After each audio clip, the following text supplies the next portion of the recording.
বিরোধী দলকে তো উত্তর দিয়ে তো লাভ নেই, কারণ তারা যাই বলি না তারা বিরোধী করবে, তার জন্যই বিরোধী শব্দটা এসছে বা অপোজিশন শব্দটা এসছে। এই সময় রাজনীতি করে তো লাভ নেই। মানুষ সত্যি খুব কষ্টের মধ্যে আছে। যেভাবে বন্যা হয়েছে গত 10-15 বছরে এত বন্যা হয়নি, এত জলে এটা হয়নি। তো মানুষ কষ্টে আছে, মানুষের পাশে আমরা ছিলাম, আমরা আছি এবং আমরা আগামী দিনও থাকবো। এখানে আমি বা ওরা করতে আসিনি। এই কষ্টের মধ্যে তাদের কষ্টটা ভাগ করা আমাদের প্রত্যেকটা রাজনীতির দলের আমাদের মানে এটা হওয়া উচিত, দায়িত্ব হওয়া উচিত, শুধু যারা জিতেছে বা যারা সরকার আছে তাদের নয়। এবং আমি বলবো কি এখানে রাজনীতি না করে এই সময় মানুষ অনেক কষ্টের মধ্যে আছে, তাদের পাশে থাকা। এবং আবহাওয়া দপ্তর যে বলেছে কি 25 তারিখের মধ্যে আরেকটা ডিপ্রেশন হবে। তো আজকে প্রশাসনিক মিটিংয়ে অনেকগুলো বাঁধ ভেঙে গেছে, অনেকগুলো ক্যানেল এগুলো ভেঙে গেছে যেখান থেকে ওভারফ্লো হচ্ছে।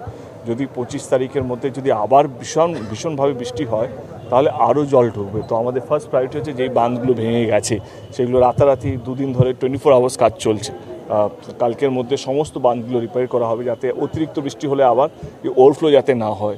এবং অনেক জায়গা ইলেকট্রিসিটি রিস্টোর হয়ে গেছে, অনেক জায়গায় জল কমে গেছে, সেখানে যেন মানুষ যেন সাধারণভাবে মানে থাকতে পারে, তাদের জন্য সেই পরিষেবাগুলো। অনেক জায়গায় ইলেকট্রিসিটি চলে এসেছে বা অনেক জায়গায় আসেনি।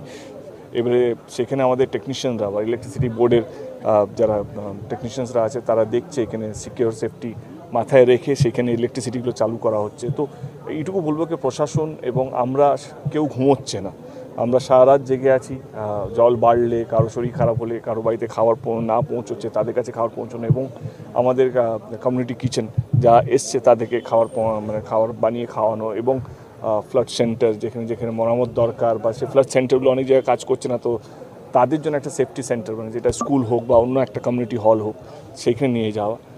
তো আমি বলবো কি প্রচণ্ডভাবে সরকার নেত্রী থেকে আরম্ভ করে এখানে ডিএম, এসপি, লোকাল ওসি থেকে আরম্ভ করে পঞ্চায়েত প্রধান থেকে আরম্ভ করে ব্লক থেকে আরম্ভ করে সমস্ত জায়গা থেকে মানুষ প্রস্তুত। কিন্তু এটাও সত্যি কি এই এত জল, এত বড় বন্যা হয়েছে যেখানে অনেকগুলো বাড়ি জলের তলায়, তাদের এই কষ্টটা বা তাদের অভিযোগ যদি থাকে সেটা আমরা মাথা পেতে নিচ্ছি, কারণ আমরা বুঝি কষ্টটা কতটা।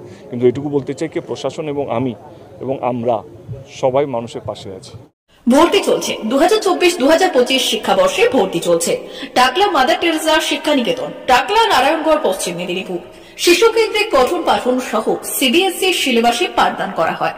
আমাদের বিদ্যালয়ের বৈশিষ্ট্য পড়ুয়াদের পড়ার ভীতি দূর করতে নার্সারি থেকে 5ম শ্রেণী পর্যন্ত স্মার্ট ক্লাসের মাধ্যমে বিশেষ প্রশিক্ষণ দেওয়া হয়। সিসিটিভি নজরদারি সহ পরিবেশ বান্ধব ক্যাম্পাসে পড়ুয়াদের মন ভালো করবে, পড়াশোনায় যোগাবে বাড়তি উৎসাহ। পরিবহনের সুব্যবস্থা আছে। ন্যূনতম ফি কাঠামোতে এখানে পাবেন লাইব্রেরি ও ল্যাবরেটরির সুবিধে। পড়ুয়াদের পড়ার মান উন্নত করতে সাপ্তাহিক পরীক্ষার ব্যবস্থা আছে।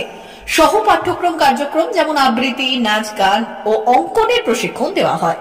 পড়ুয়াদের জন্য স্বাস্থ্যবিধি মানা ও নিরাপদ পানীয় জলের ব্যবস্থা আছে। আউটডোর গেমসের জন্য এখানে রয়েছে খেলার মাঠ। সুদক্ষ শিক্ষক দ্বারা শিক্ষা প্রদান। টাকলা মাদার টেরেসা শিক্ষা নিকেতন, টাকলা, নারায়ণগড়, পশ্চিম মেদিনীপুর। নার্সারি থেকে 5ম শ্রেণী পর্যন্ত 2024-2025 শিক্ষাবর্ষে ভর্তি চলছে। বিশদ জানতে ও ভর্তির জন্য যোগাযোগ করুন 6294423449 অথবা 9732864896।